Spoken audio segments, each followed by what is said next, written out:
150 sailors locked inside a steel tube 300 feet below the ocean surface.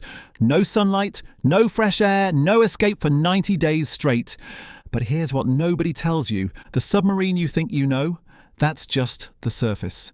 Behind sealed hatches and restricted doors are rooms most of the crew will never see.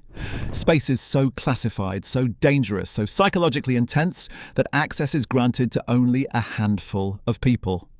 The reactor compartment where one mistake means everyone dies. The missile caverns holding enough firepower to level entire cities. The lockout chambers where special operations teams vanish into the Black Ocean.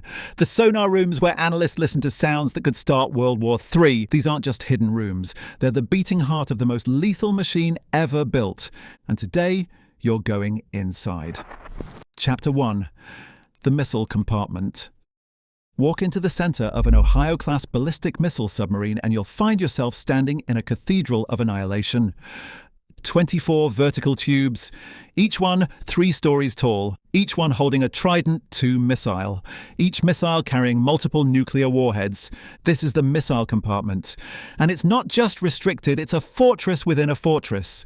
The tubes run from the upper deck almost to the keel, creating a vertical forest of armored cylinders. Stand between them and you feel the weight of what they represent. One submarine. 24 missiles. Enough destructive power to reshape continents. Security here isn't a suggestion, it's absolute.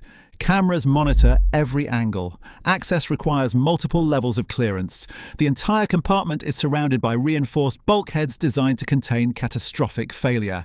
Because if something goes wrong here, containment is the only option. But here's where it gets even more intense.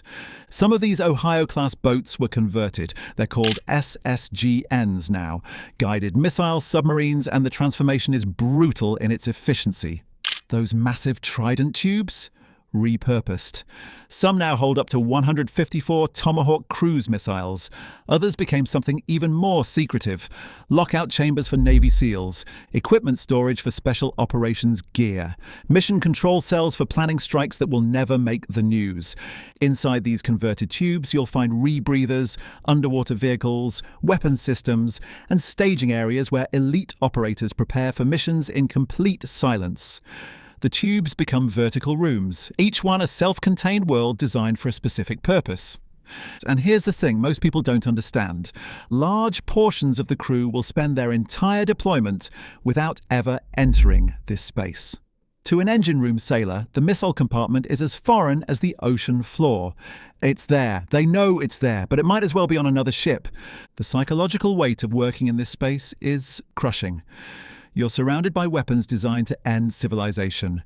Every system check, every maintenance routine, every watch rotation carries the knowledge that you're maintaining the instruments of apocalypse. And you do it in silence, in isolation, in a space that most of the world will never see. Chapter 2. The Reactor Compartment. If the missile compartment is the sword, the reactor compartment is the heart. And it's the most restricted space on the entire boat. Heavy shielding, reinforced bulkheads, no windows, no casual entry, no exceptions. Only nuclear-trained personnel with specific qualifications can enter. Even then, access is controlled, monitored, and logged. Every second inside is tracked. Every exposure to radiation is measured. This is where the submarine's nuclear reactor sits, a controlled fission reaction generating the heat that powers everything. The propulsion, the electrical systems, the life support, the weapons, everything. Without this room, the submarine is a dead hull. The reactor can run for decades without refueling. Some designs can operate for 25 years on a single core. That's a quarter century of continuous power generation, all contained within a space the size of a small apartment. But the danger is constant. One mistake in reactor operations doesn't just risk the compartment. It risks the entire crew. Radiation exposure, reactor scram, coolant failure. These aren't hypothetical scenarios, they're the nightmares that nuclear-trained sailors train for obsessively. The compartment itself is a maze of pipes, valves, control panels, and monitoring equipment. Everything is labelled. Everything has a backup. Everything is designed with redundancy because failure is not an option, and the isolation is absolute. To most of the crew, the reactor compartment is a mystery. They know it's there, they know it's running, they can feel the heat it generates, but they'll never see inside. They'll never touch the controls, they'll never understand the full complexity of what keeps them alive. For the nuclear-trained sailors who do work there, it's a different kind of psychological burden. You're responsible for a system that could kill everyone aboard. You work in a space where invisible danger surrounds you. You trust instruments and procedures because your senses can't detect the threat. And you do it watch after watch, day after day, for months at a time.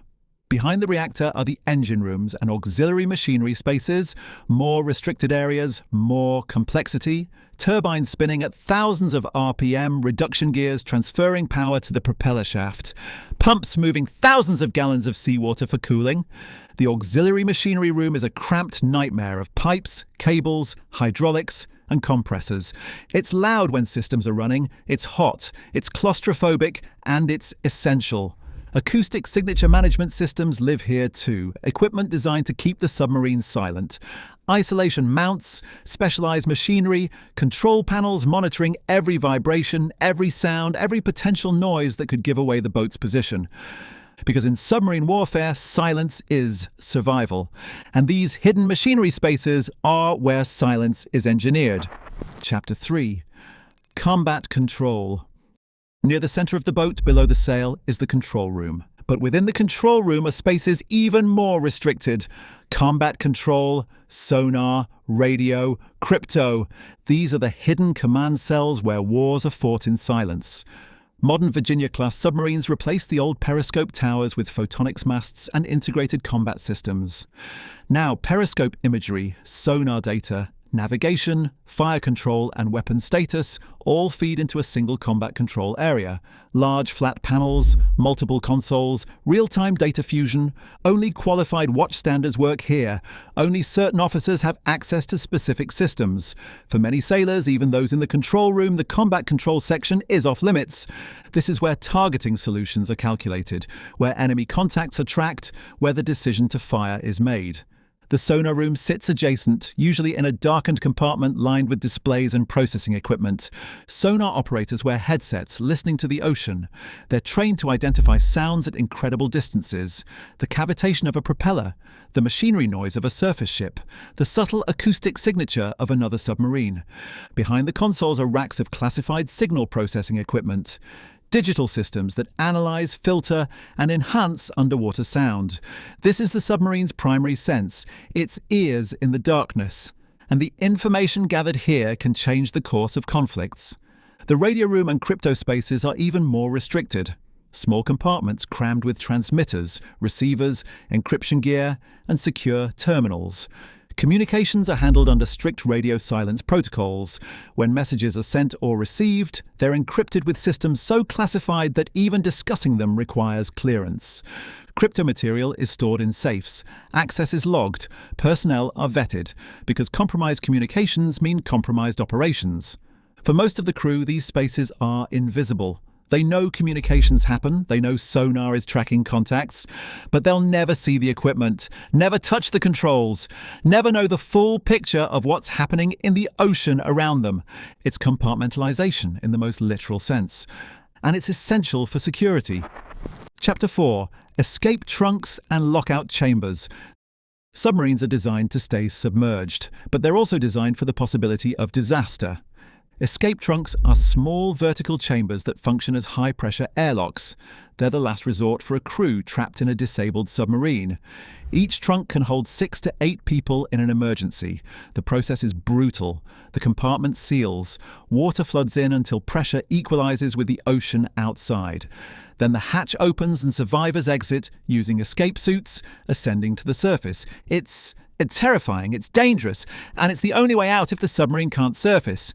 But these trunks serve another purpose. On submarines equipped for special operations, the escape trunk becomes a lockout chamber. SEALs and other special operators use it to exit and enter the submarine while submerged. The process is methodical.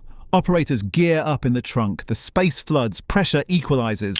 The hatch opens to the ocean, they swim out into the black water, sometimes hundreds of feet below the surface.